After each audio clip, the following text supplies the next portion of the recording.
Quintet by Nora Thurkle.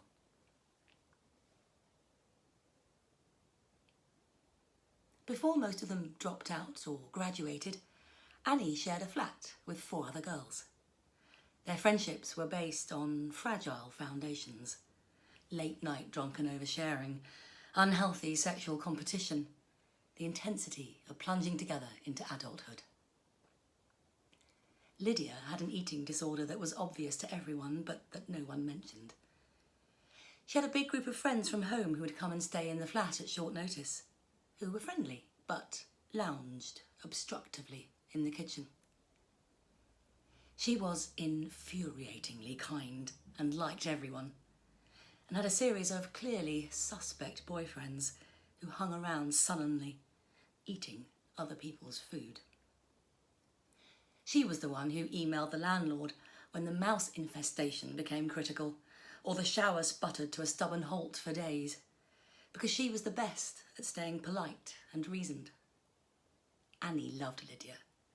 She'd been a source of laughter, commiserations, and short-term loans for several years. Sam was often drunk. She would disappear for hours on nights out and brush off expressions of concern, then become argumentative.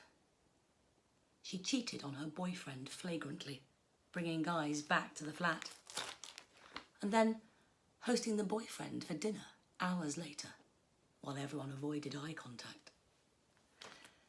Despite the tenancy agreement, she smoked in her bedroom, which aggravated Lydia's asthma, and always acted surprised when asked to stop, like it was an unreasonable request she'd never heard before. Vicky had grown up with a rich mum in a bohemian community and refused to cut her waist-length hair. She threw outrageous strops. Death glare, storm out of the room, door-slamming tantrums. She told me about the time at their end-of-school prom when her group of friends had chanted at a less popular girl from her high school that she was not hot enough to wear the dress she'd chosen.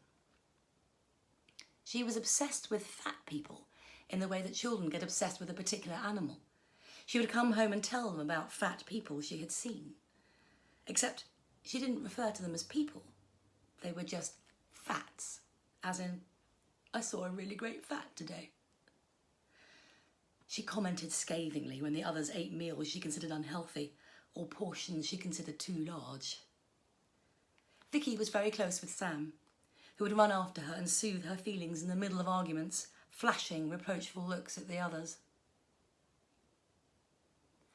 Natalie was from a small town in the northeast, and when they watched a programme with a character who was a black Geordie lesbian, she said how unrealistic it was. There weren't any black lesbians from Newcastle, she said. She would know them if there were. She would never date a black man, she shared freely. Wasn't racist. She just didn't find them attractive. Although she had kissed one on a night out back home, the only black guy from her school, just for a laugh. Natalie had a pair of tiny leopard print hot pants in which she strolled around the flat, and when Annie came out as bisexual, made knowing comments about how Annie must like them. Everyone, including Annie, had obnoxiously loud sex at unsociable hours. Sam had loud sex with her bedroom door open in the middle of the day. No one took the rubbish out, to the point where extra black bags proliferated in the corner, and it became, rather than a singular bin, a bin area. Everyone stole toilet paper from clubs and bars instead of buying it. Eventually they all kept their own private stashes and never spoke of it. They all bitched relentlessly about the siblings and friends that the other flatmates brought round, while performing sweetness and friendship to their faces. But the truth is, these were all whole people. They had good qualities, and Annie liked some of them some of the time, and she was awful too. I mean, they all were. She was not managing her mental illness well, and she would get obsessive crushes on people and sob loudly, sometimes in the communal hallway, when they didn't work out. She deliberately provoked Vicky sometimes. She was judgmental without being self-reflective. She took ages in the bathroom. She played music ridiculously loudly and sulked when asked to turn it down, got sloppy drunk and vomited in sinks. Nathan appeared in Annie's life peripherally, visiting from the US, a friend of someone Annie used to fuck. Next thing, he was sitting in the hedgerow bar with a 65-litre rucksack and a Guinness, and Annie was offering him a floor to crash on for a few days until he found a place to live. She wore modest pyjamas so as not to give the wrong idea, cooked him macaroni cheese one night to be friendly, and the next night he did frozen veggie burgers. He told funny stories and they watched YouTube videos into the early hours. Lydia hung around in the kitchen when Nathan was there, laughed at his jokes, asked questions. The next night out, Lydia and Nathan went home together. Everyone saw. Annie hadn't tried to bring someone home from the clubs for a while. She was tired of the not knowing the next day. Were they awful?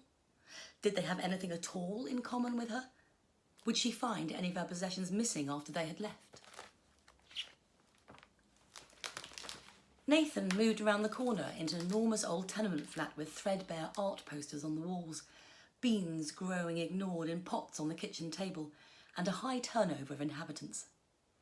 Annie knew he sometimes fucked one of them, a French art student who wore dolphin jewellery, on the sofa while Lydia slept in his bed upstairs. Silly Lydia, she thought, for being so oblivious. Annie, Lydia and the others had a flat party. It went on too long and Annie was in the kitchen sweeping up while couples still groped and kissed in the corners and the playlist fizzed on, the volume turned down, picking up empty cans so she wouldn't have to do it in the morning. Lydia and Nathan were kissing in the hallway. She was whispering something in his ear, holding his hands. Annie wished they would help with the clearing up. The weeks rolled on. Annie went out with Nathan and some of his friends one Thursday. Lydia was at home, she had work the next day. They did shots at the bar. The spring weather was well established, no one wore a coat, and they stood outside smoking cigarettes. Nathan had a lot to say to Annie about travel, ambitions, comedy shows. He leaned in and put an arm around her. The thought unspooled in her clouded mind that if the positions were reversed, if she was sleeping with Nathan and Lydia kissed him, she wouldn't mind. It wouldn't matter. After all, he wasn't Lydia's boyfriend. Lydia probably knew what Nathan was like anyway. They probably understood each other. Annie seized on these thoughts. She chose them as her truth for the night. She leaned in and told him some of the following. She was drunk. She was selfish. She was attracted to him. She wanted to make sure she was as desirable as Lydia. She had a reckless urge to see what would happen. Everyone saw them kissing. Annie was a little embarrassed, but she didn't stop until he said he wanted to take her home. She stammered something about Lydia, downed her drink and got out of there, stumbled home alone to sleep it off. He was so unimportant in all of this. When Annie woke up next day, she knew what she had done. She talked it over with Sam. It wasn't a big deal, Sam said. Probably not worth a confession that would hurt Lydia when nothing much had even happened. Annie tucked this away and stopped thinking about it. After Annie moved out, there was an awkward reunion dinner around the corner from the flat where the others still lived, sharing tureens of sagaloo and mushroom bhaji and pilau rice. Nathan was discussed.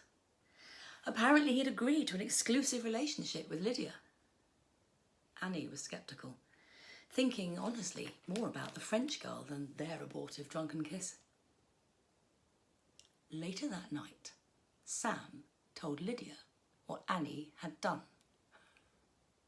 She tucked this away too, relinquishing responsibility. Sam had told her not to confess, and now she had dropped her in it. Annie couldn't win. It wasn't fair. Lydia texted Annie. I know you kissed Nathan. Annie replied, asking if they could talk about it in person.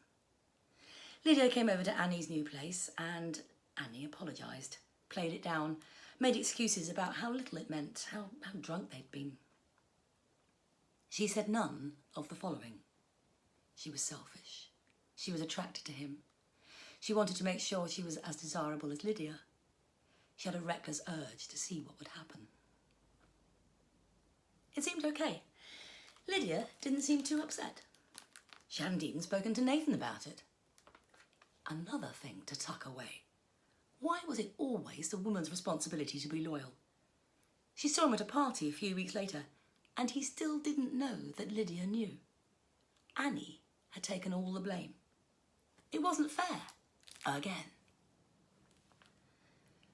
Annie and Lydia saw each other a couple more times after that. Annie saw a couple of the other flatmates too. And then she didn't see them anymore. There were Facebook messages asking what went wrong. Annie drafted and redrafted responses for hours and never sent any of them. The truth was, she was angry with all of them, even Lydia, for the way they coddled and lied to each other, and for having the nerve to call out her on her bullshit, and for being there and seeing and knowing all the messed up, degrading, embarrassing things she'd done while she was clawing her way into an adult life. And she was ashamed of this last thing with Nathan. So ashamed.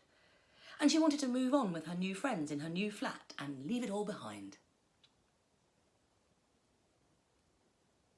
13 years after, Annie looked them up on Facebook, having deleted them all long ago. But their profiles were private.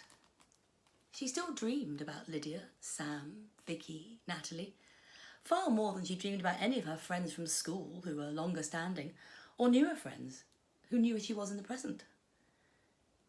She never dreamed about Nathan. In the dreams, usually, they were in touch again, messaging online or even meeting up and talking about how their lives had turned out. She was sorry, obviously. To all of them. Not just the nice ones.